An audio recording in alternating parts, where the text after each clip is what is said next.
안녕하세요. 포유한율연구소입니다. 지난주 토요일에 방송을 한 일주일 정도 됐습니다. 어제 그 세미나 한다고 자료 준비하는데 시간이 많이 걸렸어요.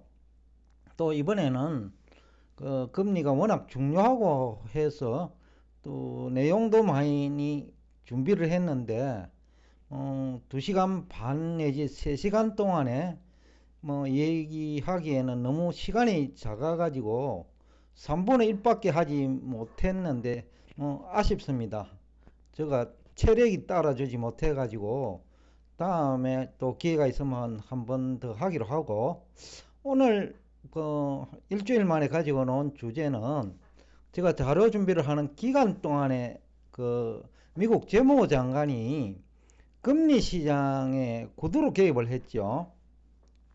12월 말만 하더라도 10년물 금리를 두고 5%대 중반, 심지어는 JP 모건 CEO 같은 경우에는 7%까지도 상승할 수 있다라는 그런 얘기를 할 무렵이었죠.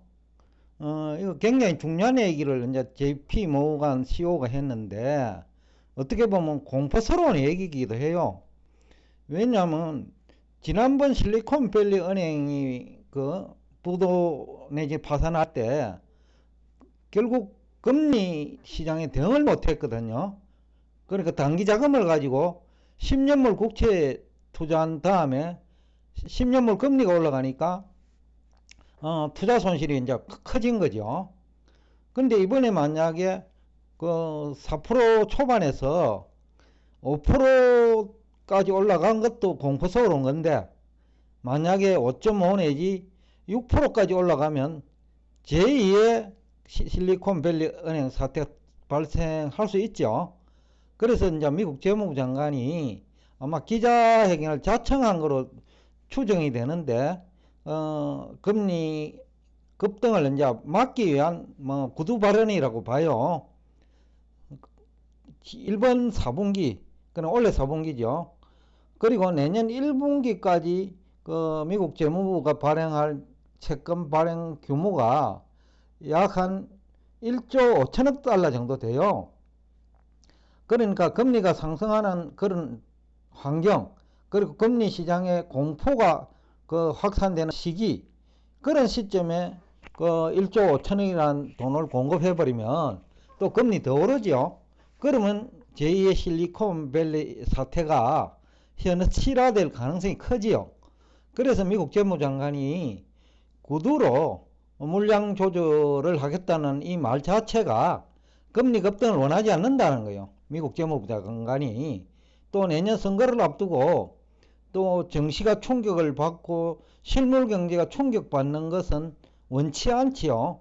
지금 집권당이 지금 바이든 정부니까, 또 바이든 정부가 임명한 재무부 장관이 직전에 연준 의장이고, 그러니까 연준을 대표하는 얘기는 아니겠지만은 연준 출신의 재무부 장관이라는 측면에서 또 연준에 미치는 영향도 있다고 봐야 되겠죠.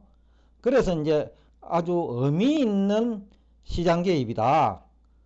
그런데 이제 이 시장 개입이 과연 성공할 수 있을까가 지금 관건이겠죠. 재무부 장관이 얘기한다고 해가지고 항상 성공하는 건 아니에요. 미국도 정부 정책이 성공한 확률은 과거 한 50년 역사를 추정해 보면 절반 정도밖에 성공을 못해요. 절반은 정책이 실패하거든요. 그렇다면 이번에 재무부 장관의 구두 발언은 성공할 수 있을까? 그런 측면에서 오늘 이 주제가 의미가 있지 않느냐라고 생각을 해서 오늘 이 주제를 가지고 나왔습니다. 어제 세미나 할 때는 많은 얘기를 했어요. 특히 이제 성장률이 왜 그 현실과 맞지 않느냐, 그리고 여러분들이 많은 정보 중에서 어떤 정보를 선택을 해야 시장에서 실패하지 않느냐, 그런 얘기를 하면서 GDP 성장률과 관련된 어떤 전문가들이 얘기를 할 때 그 진위 파악, 그러니까 설득력이 있느냐, 아니면 전혀 말이 되지 않느냐, 그거 진위 파악을 하는데 도움이 되는 정보가 가장 가치 있는 정보가 아닌가 생각을 하고 있어요. 실제로 지난 한 1년 동안 그 미국 실물 경제 침체 때문에 금리가 또 그 10년물입니다. 제대로 상승 못했죠. 왜냐하면 침체라고 하니까 10년물 채권을 자꾸 사준 거예요. 그러니까 수요가 있으니까 10년물 금리가 안정이 된 거죠. 근데 최근에 들어와 가지고 거의 한 9월 초죠.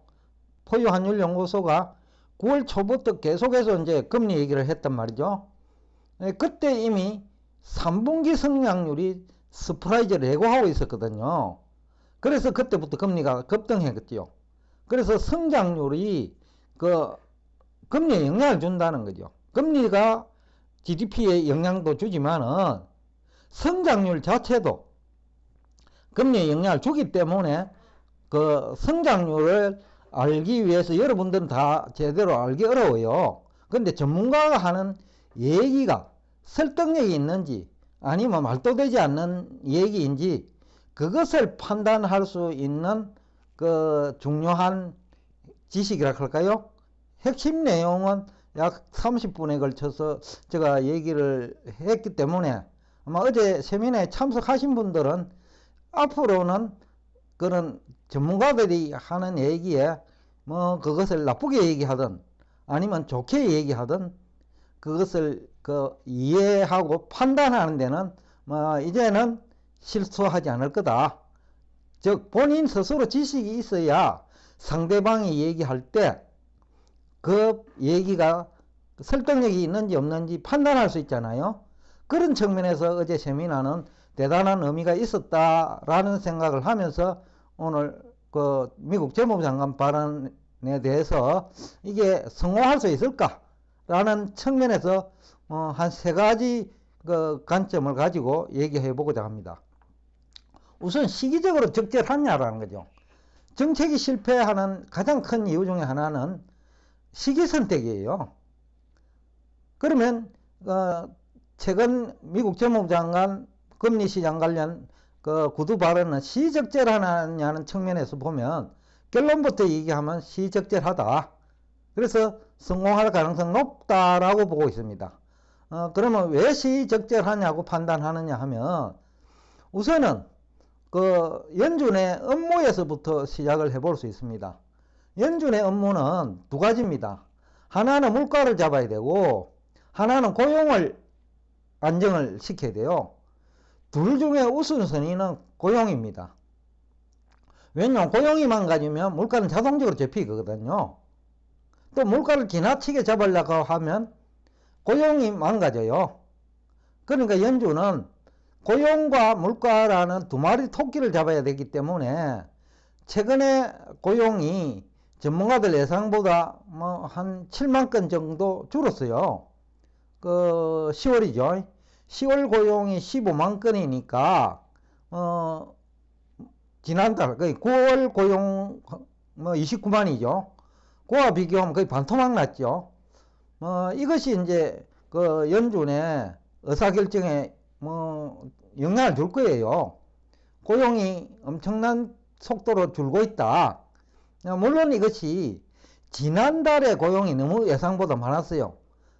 전문가 예상보다 29만 건은 2배 정도 나왔거든요. 그런데 10월에 뭐 또 반토막 났으니까 전문가 예상보다는 오히려 또 줄었고, 그래서 이제 앞에 제가 어떤 얘기 했나 하면 그 경제 성장률 직전 분기가 지나치게 높으면 다음 분기에 그 성장률 둔화되듯이 고용도 마찬가지예요.